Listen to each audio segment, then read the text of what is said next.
We're here today, the Yonkers NAACP, Councilwoman McDowell, members of the NAACP, the National Black Policemen's Association. We have 3 representatives from that organization in unity to discuss the allegations of police brutality in Yonkers.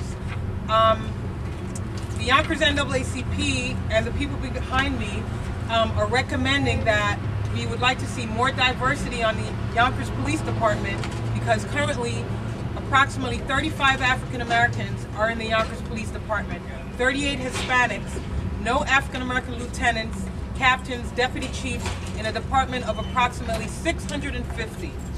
We need to see diversity that reflects the population of this city. We would also like to see a newly created independent civilian complaint review board, or at least immediately a police oversight committee within the city council.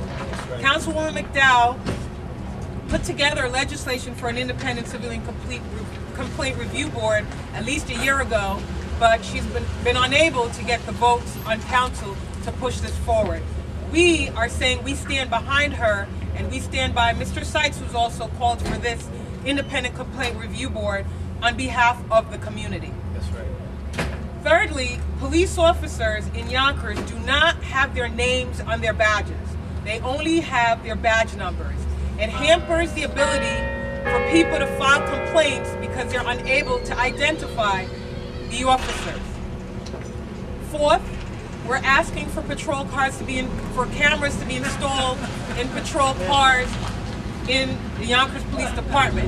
Just in case the police department comes back and says they can't afford to install cameras in all the precincts at this time, we're asking for cameras to be installed in the 3rd and 4th precincts, mainly because these are the 2 precincts that have high activity and where most of the complaints have come from. That's right. We have behind me Ray Gonzalez, Sterling Dixon, and Damon Jones from the National Black Policemen's Association, and they're going to say a few words. Damon Jones, I'm Executive Director of the Westchester Chapter of the National Black Police Association, and I'm also on the National Board of the National Black Police Association.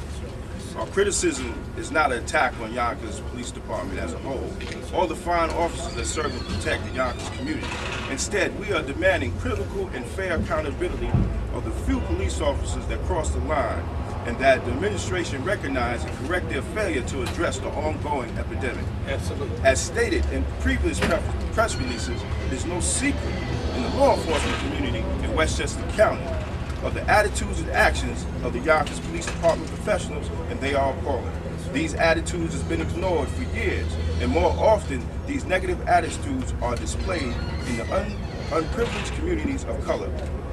There are approximately 18,000 police departments in the United States. From our research, Yonkers PD is the only police department that does not wear their name tag. Absolutely right. It is an outrage to the Yonkers communities of colors, and voted that only 5.3% of Yonkers police officers are black. According to the Department of Justice, Westchester County has 6 police agencies that have 100 or more full-time employees. These agencies are Greenburgh, Mount Vernon, New Rochelle, White Plains, Yonkers, and the Westchester County Police. Black officers only represent 9% of the total police officers in Westchester County. To build trust in the community and to build trust in the community of colors and its voters, the mayor, the police commissioner, along with the city council, should support an independent CCRB, Civilian Complaint Review Board. An independent CCRB will serve as a balance between Yonkers Police Department and the community that it serves. That's right. That's right. That's right. We also have an attorney who has most recently successfully won a case that I personally know of with the Yonkers Police Department. He's attorney Mayo Bartlett. Thank you. Good morning. We just recently concluded a matter in county court where my client was charged with a weapons possession. And the case was a troubling case because one of the officers who signed the actual felony complaint that brought my client to court was not called by the district attorney's office as a witness. We believe that that individual had material information with respect to what happened, and there was an allegation that my client was beaten during that incident. And again, I would like to reiterate what Mr. Jones said. We're not suggesting that all of the Yonkers police are bad police officers. In fact, we're suggesting again that it is just a handful of individuals that we're dealing with. However, when the other officers who otherwise serve in a fine capacity ignore what they observe, they become in effect accomplices. And what it does is it weakens the ability of all of us to rely on police who we know are heroes, who we know do great things in the community, but the individuals who take it a step beyond that and decide they're going to mete out the punishment instead of simply reacting and arresting someone who may or may not have been engaged in criminal activity, basically weaken everyone's confidence in the system. Effectively, what it does is it takes a young person, makes that person somewhat leery of going to police, and it puts us all at greater risk.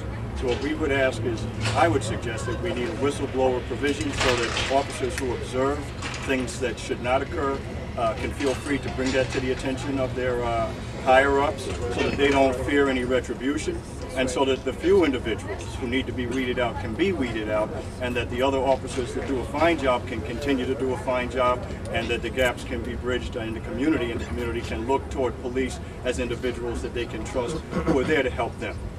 Thanks. Aaron Jackson of the Grand Council of Guardians. Police brutality tears at the fabric of society. It's obvious it's creating a huge wedge in the community of Yonkers. These tried and tested recommendations by these community-oriented organizations need to be put in place and they need to become policy. The long-term benefit will surely outweigh the short-term cost.